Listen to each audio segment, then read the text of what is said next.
All right, back again. Have yourself a very Merry Christmas. All right, so I'm back from Alabama, Mobile, Alabama, WinterCon 2022 with the iconic comic guys, Timothy Lim, Mark Pellegrini, Matthew Weldon. Had a great time.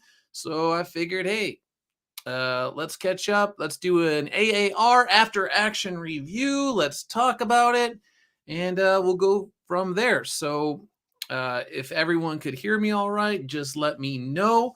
If there's any audio problems, then I will fix them as soon as possible. But yeah, I was just going to run down the list and basically just talk about the convention, the show, kind of recap the year a little bit. I might do that actually before the year ends. I'm not sure. I'll be going to Montana. So I don't know. Middle Earth story time. How is Weldon? Haven't talked to him in a minute or two. Matt is well. So Matt is always drawing. He's drawing away, doing stuff. And he's basically inking Soulfinder Volume 4. And he was going to bring down some completed pages, but then he was like, man, I don't want something weird to happen. And then I accidentally destroy the inked pages. So he said he's going to be sending me some inked pages in the near future, very specific ones. I know what he's going to be sending me. And he's like, I think you're going to like them. So I liked the page layouts and the pencils. So I know I'm going to enjoy the ink. So when I saw Matt, he was just like, Duh, just got a couple words for you. Every blade of grass. So if you read Soulfinder Infinite Ascent, if you got the saddle stitch, then you would know that there's a couple scenes where Matt basically drew every single blade of grass. So the next one's in Vietnam. And I tried to actually write scenes so I didn't cause Matt to have to draw every blade of grass, every leaf in the jungle, all of that. For the most part, it actually takes place underground in the cave systems. So you don't have to deal with that too much. We very quickly get into the caves, into the tunnels, all of that. So for the most part, he doesn't need to draw a whole lot of jungle panels and stuff like that. Let's see. Congratulations on Volume 4. Thanks, man. I appreciate it. Weldon's layouts are more interesting than most artists' final pencils. Yeah, I mean, it's hard to even talk about it sometimes because anytime you start talking about stuff like that, somebody somewhere will find offense. They'll get annoyed. Mrs. H, thanks for tuning in. So he must draw every pebble. Actually, he said he was like, all right, I drew every blade of grass.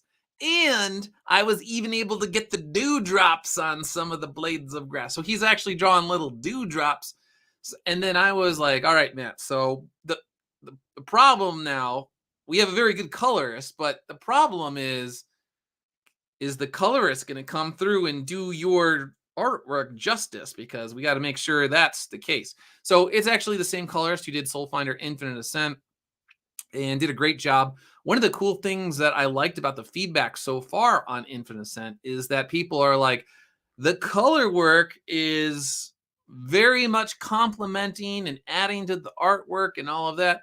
So the color work is something that I have always been very, I don't want to say concerned about, but whether it's Brett or any of the colorists that we have, Jean-Francois, they've always done a really good job with the color work. But if you get a bad colorist, they could take a good artist work and then they just make it like it just, you don't want that.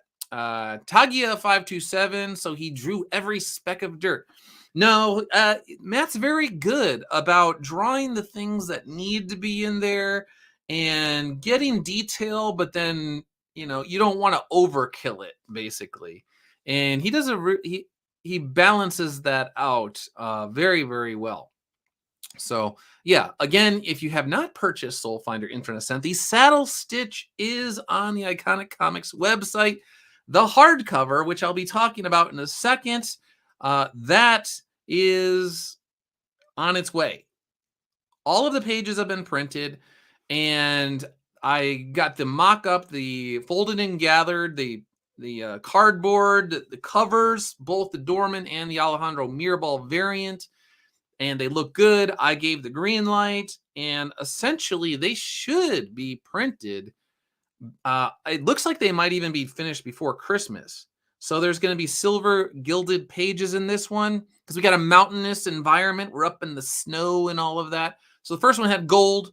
This one's got silver. The first one had a red ribbon. This one's got white ribbon. Again, the snow caps.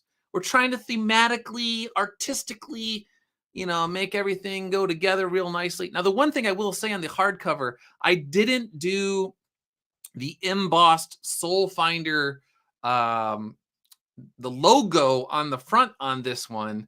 And I'm like, oh man, I probably should have just done that. So I was debating, but now that I know it, on volume 4, I was telling Matt, I was like, dude, volume 4, I'm gonna, well, actually, I don't know. I think I erased that part of my message to him. But long story short, Matt, if you're listening, Matt is doing a wraparound cover for volume 4, and I'm going to go back to the emboss. If appropriate, I'll do deboss where appropriate. The thing is, like, every time you start adding some little bell and whistle, it gets more and more and more expensive. And so last year, the first round of hardcover books I bought, they cost something like $30,000. And so there was a lot of stuff going on. There was glow in dark ink on some, emboss, deboss, spot gloss. Again, the gilded pages, the ribbons, all of that. The little, I forgot what they're called, not teeth, or I don't know. It's like where the ribbon connects. All of these things start costing a lot of money. So I was like, okay, let me see how did people respond to this? Did they even notice that I did the emboss and the deboss? Did they say anything about it? They liked the covers, but I was like, I didn't really hear too many people actually talking about the emboss. So, do I want to spend X number, a couple $1,000 more to do this and that and the other thing? And I was like, we'll see this time. But I'm very happy with how the hardcovers are going to turn out if all goes well. But at the same time, I really like the emboss on the Soulfinder logo. All right, I'm getting into the nuts and bolts. But you can see that I'm thinking about all of this, and I'm trying to work it out, and I want to do the coolest product possible. And Tagia, Doug, and Matt are the boss. Middle Earth Storytime. We are performing the Lion and the Witch and the Wardrobe now, and afterwards I try to add in at least one of the Screwtape's letters. Very cool. C.S. Lewis, you can't go wrong with that. If you're tuning in right now, you never read C.S. Lewis Screwtape letters, check it out. All right, so Saddle Stitch is out there. Thank you so much to everybody who has already purchased it. If you have purchased Infinite Ascent and you want Soulfinder Warcry, then shoot me an email at douglasernst@douglasernst.blog or DM on Twitter. All I need is proof that you got Infinite Ascent, and I will mail out Warcry to you. It's a short story that takes place at Arlington Cemetery. Eventually, it will be up on the Iconic Comics website. It's not now. What I think I'm going to do is put it out when the hardcover is available, and then anybody who gets the hardcover will get the short story for free. Because it's not very long. It's a 12-page short story. I do have Matt's ink, so it's basically 24 pages plus 1 or 2. There's a couple like bonus artwork or something along those lines. So yeah, just tuned in. What's the date for the hardcover? David Rogers, thanks again for tuning in. Appreciate that. So the hardcover, I owe my printer. I already paid half of everything, and I just got an invoice today saying, hey, just so you know, we want the other half on like the 23rd or 24th or something like that, which means they anticipate it being done before Christmas time, the hardcover books. Then they just have to mail them to Texas. And if they can get me my little stash before I leave for Montana, before the end of the month, then I will probably email a couple people some presents. It might be a late Christmas present. If I could get them before Christmas, there's probably I'll probably mail snail mail or overnight or something like that. Like 3 copies of the hardcover to some people that have been supporting the books and buying the books for years. That's a plan. I wish I had the hardcovers right now, but I mean, in a worst case scenario, it looks like um, early January sometime the hardcovers will be available, and that's assuming everything goes right with the printer. You never know. You know, it'll be something like the top of the books have the silver gilded, stuff on them. But then which am I gonna laterally for some reason, like they're not gonna be silver. I'm just making up like a nightmare scenario, but you never know what's gonna happen. Our books could be damaged in the shipping process, all sorts of stuff. So there were books that were damaged, some Warcry books that were damaged on the way, and I'm getting those reprinted. I mean, I ordered enough. I ordered 1,200 copies for the first sort of like run on Warcry here, and there was a number that were just damaged from shipping, which is like very frustrating. But you can't help that stuff. Anyway, I'm getting those reprinted. I don't have to pay for it, so that's cool. So yeah, let's see. Tagia, I'll wait so I can buy Warcry. Doug will take my money so I don't buy more Bluebell ice cream. All right, so let's see. I might have to mute this so you could kind of see the let me mute that part right there. So this is a video from the other day where I unboxed. I got the folded and gathered, and you could kind of see what they're going to look like. This is what I was talking about here. I got the back Dorman cover looking nice. Very pulpy. Hey, put that back. All right. So let's see. So that's what I'm talking about. On the last hardcover, this was embossed, and it was really cool. And I didn't do it this time, and I'm sort of kicking myself for not doing it. I mean, it's foiled. It's, I like the foil and all that, but it doesn't pop up. I was spoiled the first time around, but like I said, I am not crowdfunding. I did not crowdfund Black Tide. I did not crowdfund Soulfinder Infinite Ascent. All of this comes out of my own pocket. I'm taking on all of the risk up front. I'm not asking for a dime from anybody. I'm not saying, hey, if you pay me now like Wimpy, I'll gladly pay you on Tuesday, that sort of stuff. I'm not doing that. I literally paid for these out of my own pocket. Puma Fist, thanks for tuning in. Actually, this is the first time I think I've ever seen Puma Fist in my chat, so thanks for tuning in. Puma Fist, you got to stick around. I think you're going to like a part of this. You know what, Puma Fist? Just for you. If you didn't see my live stream a while back, dropping receipts on the Sonic butt, you got to check it out. It's 45 minutes of me just dropping receipts, truth bombs on the Sonic butt's head.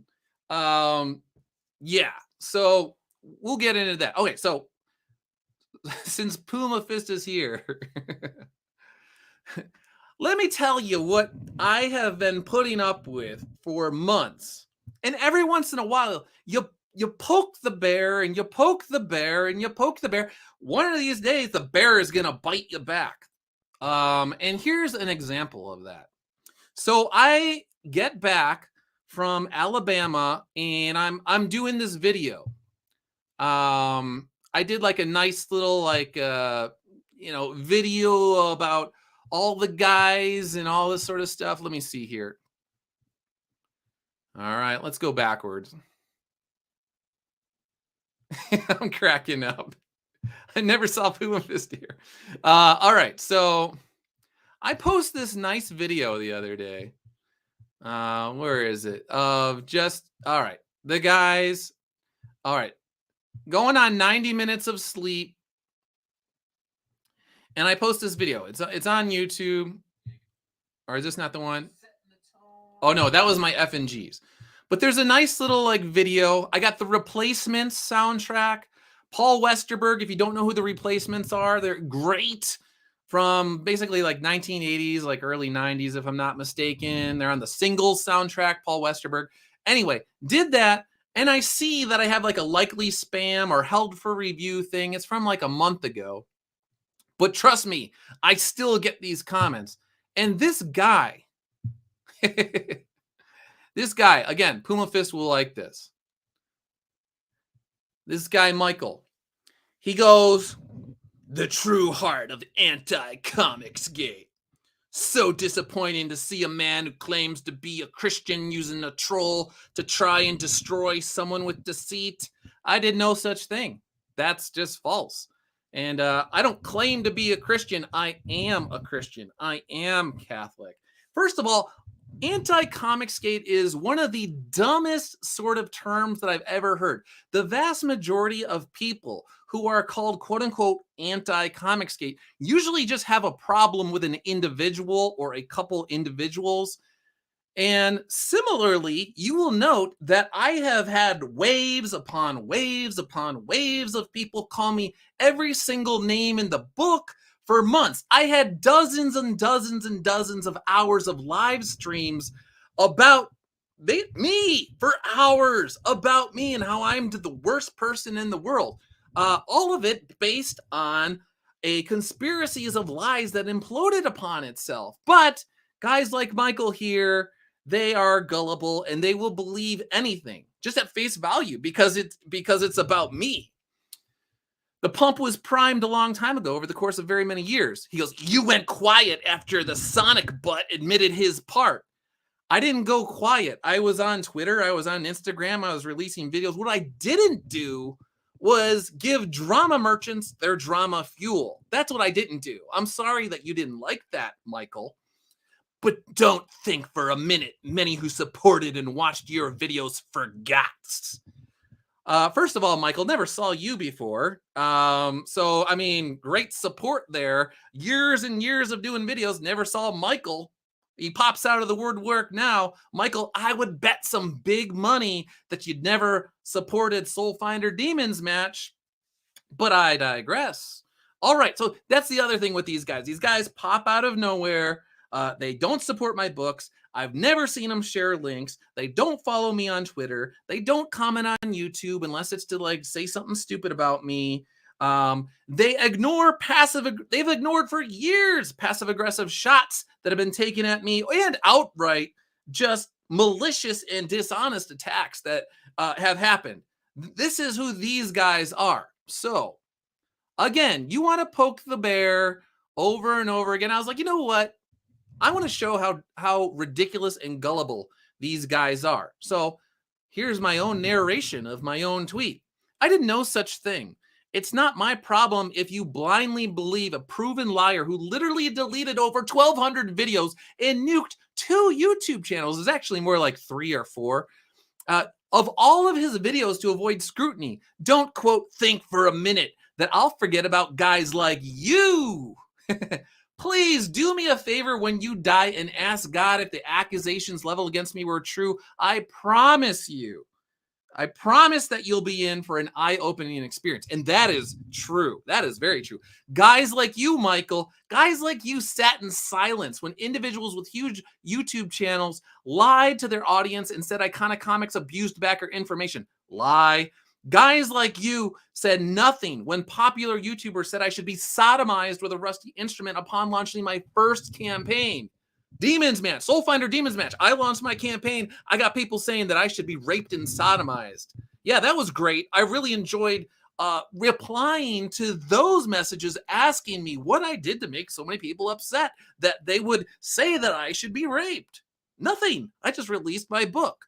Guys like you said nothing as popular YouTubers bashed my Soulfinder books while simultaneously pretending as if they were a unifying force. Guys like you said nothing while popular YouTubers made up a total lie that I was in some moronic conspiracy with Preston Poulter for the crime of not being mean to him on Twitter. One of my readers asked for receipts, the Sonic butt, and I was happy to provide them. The jerks who often tore me down love to delete or private their streams because they know that guys like you will show up in my comments section and spew their lies. One of my favorite moments was when the Sonic Butt posted the sodomized Doug clip and then deleted it in a hurry because it spotlighted the real jerks.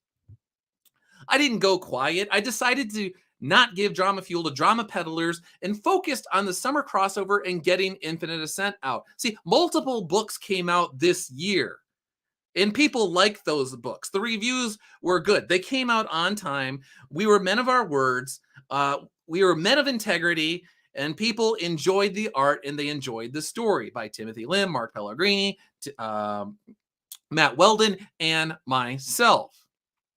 Those same people shut up real fast when I noted that I could have caused massive chaos over the years if I played by their rules and selectively released DMs while making up conspiracies. The Sonic Book deleted videos when I dropped DMs proving he's a giant liar. I could have anonymously leaked DMs from your favorite YouTubers years ago to make them look really bad, and I never did. These jerks know it. I can go on for days, but there's no point because you made up your mind long ago before even talking to me like a rational adult. See, that's the thing. People that really support me, they didn't just assume the worst motivations and ascribe them to me the second that people who hated my guts since 2018 started spewing lies about me. They actually reached out to me and said, "Hey, Doug, can you talk to me about this?" And I said, "Yeah, sure, of course. You're acting like a mature adult." Again, please ask God about this whole scenario when you die. You won't be able to argue with living truth when you're confronted by it. And since this is comics related, essentially, Ghost Rider, you're going to have your own penance stare. When you ask God if all the junk that was said about me in 2022 is true, you will get the truth. And if you contributed to all of the stupid and malicious the malevolent lies that were spread about me this year, I hope you have your spiritual diaper on because you're going to poop your pants. It's not going to go well for you. So anyway, Puma Fist, I know that, you were covering some of this stuff. I know that you were accused of being my puppet. Everybody's my puppet. I'm Lex Luthor, apparently. I'm the boogeyman and Lex Luthor rolled into one. Ridiculous. And here's the thing. I actually had a video that I was putting together that was just going to truth bomb certain individuals, especially as regarding to that stupid puppet comment. And that was another thing. I prayed to God. I said, "God, I don't want to drop a truth bomb on the Sonic Butt's head. But I got receipts up the wazoo for days and weeks on this guy. I want to show this guy mercy. I do not want to do this. Please give me the grace of discernment. Holy Spirit, go into this guy's heart and let him know that he needs to." I mean, he already jumped off the cliff long ago, whatever. But I didn't want to just throw a couple bowling balls on top of him that hit him when he crash lands. I said, please. I do not want to drop truth bombs on this guy's head. And he deleted his channel again. Of all the videos. Smart move. I'm pretty sure he saw that I posted his handwritten letter to me thanking me for all that I did when his mother died. So, and that's not even all the letter. I digress. Let's see, Puma Fist word. You have definitely been more well-behaved than, that crew. It's funny when they accuse you of being an agent provocateur. Yeah, no, I can't even tell you all of the private and public and all sorts of bizarro, nasty things that have been said about me, said about, things people are going to do to my wife because they don't like me. Going to other creators that are friends with me and trying to drive wedges between me and other creators and all sorts of things. And I just took it. I just let them bludgeon me with lies for months and months and months. But it doesn't matter. The truth has come out and has actually been somewhat glorious. Anybody who's an objective observer can look at what happened and see, oh, I was sold a false bill of goods. It turns out that maybe Doug doesn't like it when people say that he should be sodomized when he released Soulfinder Demons match. Maybe he didn't like that too much. Maybe he wanted to hold on to that one since people like to delete their streams. All those sorts of things. Yeah, Thinking Critical. Wes did defend me. I mean, Wes, I literally hung out with Wes in the Philippines. But I mean, by the same token, how do I say it? One, he chose to defend me. I didn't tell him, please defend me or whatnot. So that was his choice. But two, he's defending the truth. So if you want people to attack you for telling the truth, then that's just something you gotta, like, I mean, I give him credit because most people, a lot of people will privately tell you one thing and they'll be like, hey man, I know you're getting a raw deal, man. I know these guys are like, basically there's a mountain of lies involved with this, but they won't say anything publicly. So I do appreciate Wes. Tyler from Thinking Critical is another one. He recently, like weeks ago, did a stream. He said some really nice stuff. And of course, the usual suspects went after Tyler very soon afterwards, I would note. Predictable. So that's all I'll say about that. So long story short, these guys, anti-Comicsgate. I'm anti-stupidity. If you're stupid, if you're gullible and stupid, then maybe I have a problem with you. We could work it out. I'm okay with wiping the slate clean when people say, you know what, I screwed up, I'm sorry. But I take people on a one-on-one basis, individual basis. I hate to tell Michael here, guess what? There's a lot of quote-unquote Comicsgate guys who support Soulfinder, even now. But guess what? They're real quiet about it because they know that the Michaels are out there and they're going to say stuff. So under the radar, they let me know they support my books and they support Iconic Comics. So the joke's on you, Michael. So one of the reasons why I have customers across the board is because I generally try to be professional with people. So anyway, so that's that. That one just cracked me up. I saw that when I was doing my video. Like I said, it was in the likely spam or something along those lines. Boom. Also, for those that don't know, if you didn't check out this was like nearly 2.5 hours. It's on Spotify and like Podbean or whatever the heck it's called. It's HVK and V. We were talking for a long time. I think for whatever reason, I just get along with military vets or guys that are active duty or whatever. HVK was a super cool guy. We talked about all sorts of stuff. We even got into metal, Metallica, Five Finger Death Punch, and stuff like that. My weightlifting music over the years and all of that. So I'm not like a huge metal guy by any means, but we're all over the map. So 2.5 hours podcast. Check it out if you get a chance. Boom. Also, speaking of supporters, real supporters, and I'm not saying just because I'm getting gifts, but the Aussies, the Australians are literally sending me Italian coffee and percolators. They're competing with the Brazilians. Earlier this year, there was a Brazilian dude who sent me some Brazilian coffee, and there's probably something else. He sent me like some religious stuff.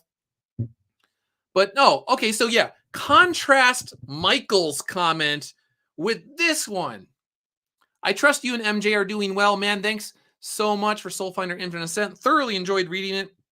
I've read it a couple of times now, smiley face. You sure packed a lot of story into Infinite Ascent. Some of the things I really like is the friendship built up between Father Redder and Greg Chua, overcoming their fears, trusting one another, and the power of forgiveness. The artwork is outstanding, and I love the vibrant colors, which really set the aesthetic tone and mood on the page, etc., etc., etc. I like how you also use the broken statue of St. Anthony as a motif. So this is a real supporter. I don't need to guess. This guy literally wrote me. I can see he read the book. I know who the people are who really support me. They're people that show up in these live streams, and they're just generally friendly, nice people. Lorenzo here. Let's see. The Ravens Lofts, thanks for tuning in. Bianca Fights the Zombies, thanks for tuning in. Tagia, Middle Earth Storytime. Mrs. H. All of you, I appreciate it. So, yeah. It's very interesting to see to juxtapose the people that, my favorite YouTuber said something about Doug, so it must be true. It doesn't matter that they've been bashing Doug for years. Do you know what it's like to wake up in the morning and you go to Twitter and then your DMs have people saying, hey, Doug, do you abuse backer information? Because my favorite YouTuber that I idolize said that that's what the quote-unquote Timothy Lim crew does. That if you back a book and it's linked to Timothy Lim, then you can expect to have your backer information abused. Again, silence when it comes to that. You can totally lie about Iconic Comics to 1,000 plus people on a live stream. Nothing. Nobody's gonna say a word about that. Just turn a blind eye to it. But if I happen to say like, hey, you're kind of a jerk for lying about me, then I'm the bad guy. Okay. Now, this is why these people, again, have no moral authority. I literally do not care what they say. I laugh at them because they think, oh, I'm not going to forget, Doug. You're not going to forget? Oh, no. You're not going to forget the lies that you believed? Okay. The guys at Iconic Comics will continue to do things like translate their books into Japanese. So here's an example of one of Tim and Mark's books that's been translated into Japanese. Now, I have also used essentially went to these same individuals who are doing the translations for Soulfinder. They are doing the translation for Soulfinder Demons Match. It will be in Japanese. I will put it up on Amazon Kindle in Japanese. I might even print some at some point in time. And it's also going to be in Spanish because we know that there are a lot of Spanish Catholics out there. And I might eventually even translate it into Tagalog as well. I'm not sure, but we also know that there's a lot of Filipino Catholics as well. So if I can get a digital copy in their hands, in their language, then I am happy to do that. Let's see. Mrs. H. Sorry, my hands were full. I need to do some last minute Christmas shopping on Iconic Comics. I DM you a receipt and I magically get something else. Yeah, if you got Infinite Ascent and you want Soulfinder Warcry, then just shoot me an email at douglasernst@douglasernst.blog, or you could DM me if you want to send your address, whatever works best for you, and then I will email you Warcry. I have a stash that I've been sending to people, and I ran out of my first stash, and now I'm sending more to people. So, all right. So the Japanese thing, boom. Oh, here we go. WinterCon 2022. So I'm at WinterCon, and Gianni here, she comes up to the table and starts talking to me about Soulfinder and WinterCon and all sorts of stuff. And she was a consummate professional. So very, very, very nice woman. She's like, hey, do you mind? Now, they were actually looking for Matt Weldon originally, but I don't know. I think Matt may have been grabbing something to eat. So Matt wasn't there, and then they're like, "Oh, well, do you want to do it as well?" And I was like, "Yeah, sure. I'll talk about Soulfinder all day long." So thank you, Gianni. And there was video. I don't think this one actually. I don't think that there was a video shown on the news of this particular one. I'll have to go back and check. There was the first day, but this is a second day. And she basically was just asking me about the readers. And this is a little bit of a run-on sentence on my part, but I said the people that have sent you emails and letters about the books, and when you actually get to see them face to face and talk to them and see the gratitude that they have for the work that you put into it, it makes everything worth it. So I got to meet multiple readers for Soulfinder at this show. There was 3 people specifically that read the books, and there was one guy who I stayed an extra day. So this guy has followed my work since I was at the Heritage Foundation in around like 2010, I think it was 2009, 2010, like whatever. And I've known him that long. So when I was the program coordinator for the Young Leaders program, I was able to send out free books to people, like defense books, books on faith that the Heritage Foundation put together, free pocket constitution, all sorts of stuff. And that's how I got to know this guy. And then he started reading my blog, and he continued to read. He likes comic books. His son enjoys comic books. And anyway, so he's like, hey, do you want to meet up for dinner? And I was like, well, the thing is I'm going to be catching up with Matt and Mark and Tim and all these guys, but I will stay an extra day. And so I stayed, and this guy, he literally took me to the cathedral in Mobile. He's not even Catholic, but he went to Mass with me, which was really cool. And then after Mass, we went and got burgers. And then later on that day, we were like just driving around Mobile and like talking, and he was asking me all sorts of questions about the Catholic faith, because again, he's not Catholic. And then we went out to dinner and just had like a really cool day. But the problem was my hotel was far away. My flight was like at 8 o'clock the next morning, and Mobile's pretty small. So my hotel did not have a shuttle to the airport, and there is not a hotel connected to the airport. There's like one that's like 3 or 4 miles away. But then I was trying to do an Uber. I was trying to like reserve an Uber for like 5 or 6 in the morning, and I could not do it. And then the hotel was like, well, we do have this. There was like these taxi guys. They gave us a card, but I don't know if they're any good. I don't know. Basically, I don't even know if they'll show. So there was an immediate Uber to the airport. So I went to the Mobile airport at 9:30 p.m. and I literally was in the airport all night.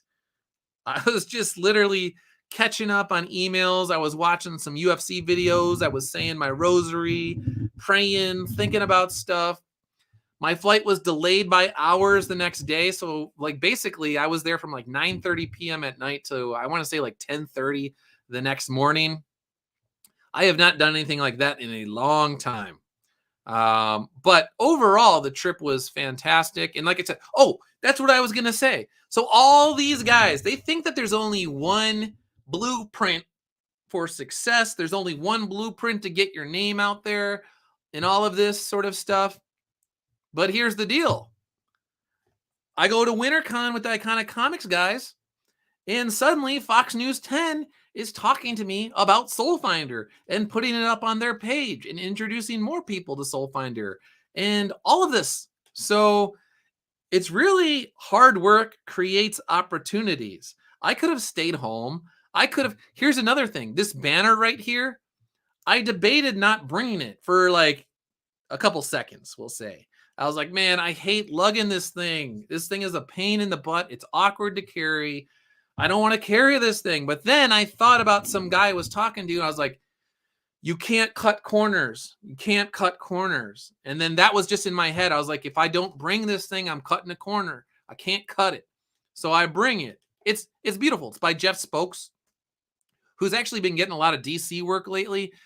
My theory is that DC saw the work that Jeff Spokes was doing for Timothy Lim and myself, and they're like, I mean, Jeff Spokes is good anyway, but I mean, they've been giving him a lot of work lately. Maybe that's not true. I don't know, but the timing is very interesting. But again, he is a very talented dude.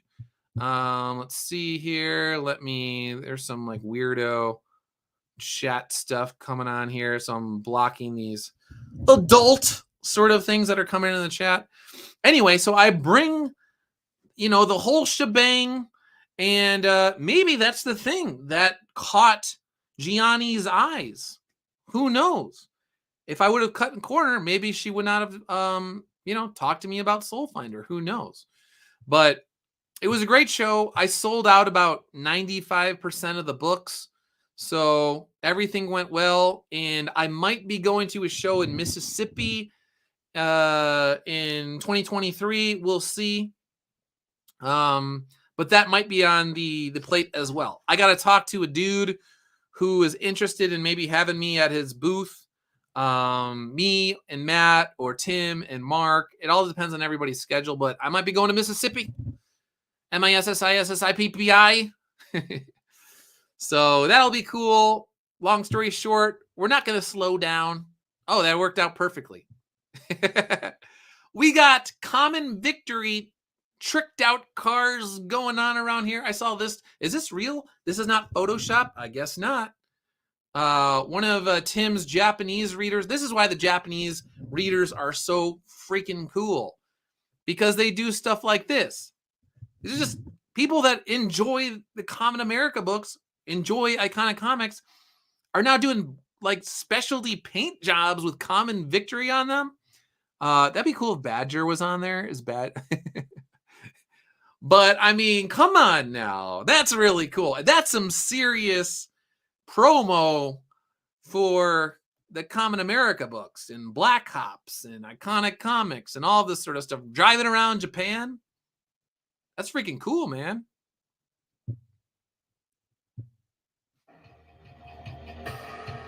You got this like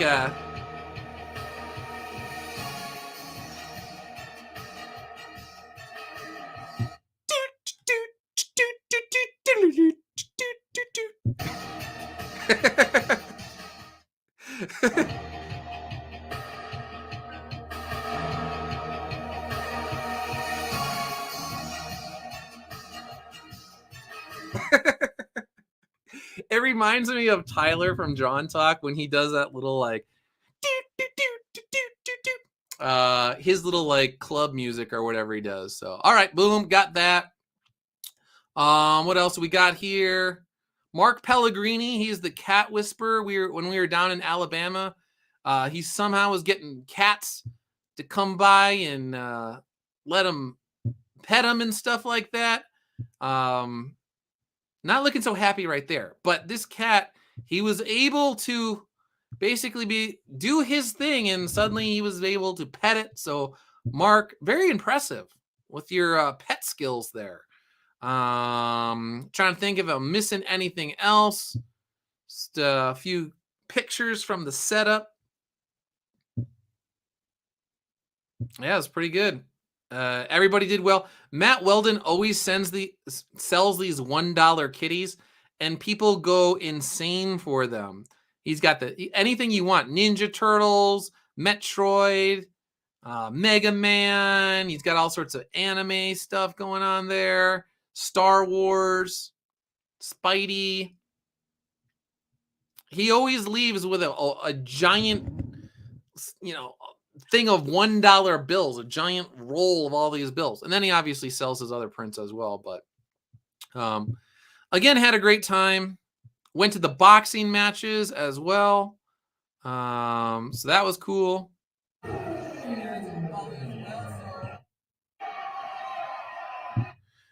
That was pretty cool. They basically had like 1 minute rounds, 3 rounds total with these amateur boxers. Some of them, you can tell they actually had training. Some of them were just guys that they were like just want to be tough guys. And then some of them were like bodybuilders, and you can tell that they just wanted to see how tough they were. And there wasn't any technique. They were just throwing haymakers to see if they could knock the other guy out and all of that. It was very fun. So here's the video that I was talking about. Iconic Comics Rocks Bama WinterCon. If you get a chance, check it out.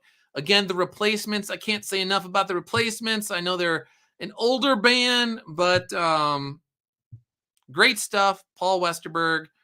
Let's see. AL is here. Thanks for tuning in as well. All right. And I think that's about it for now. Again, Soulfinder Infinite Descent on Iconic Comics, Saddle Stitch. The hardcover, if you're just tuning in now, will be out in the near future. Everything is printed. They're just binding it now.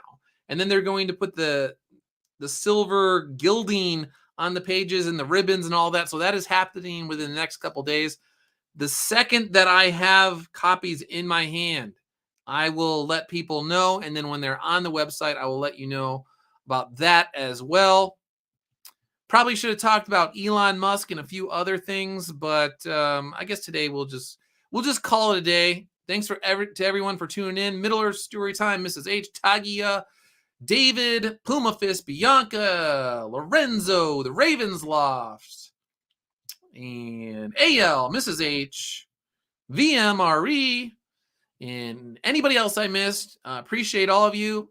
I will be back with another live stream in somewhat near future, maybe before Christmas or probably before I leave for Montana. We'll see. Thanks again for everything, and see you guys later. See ya.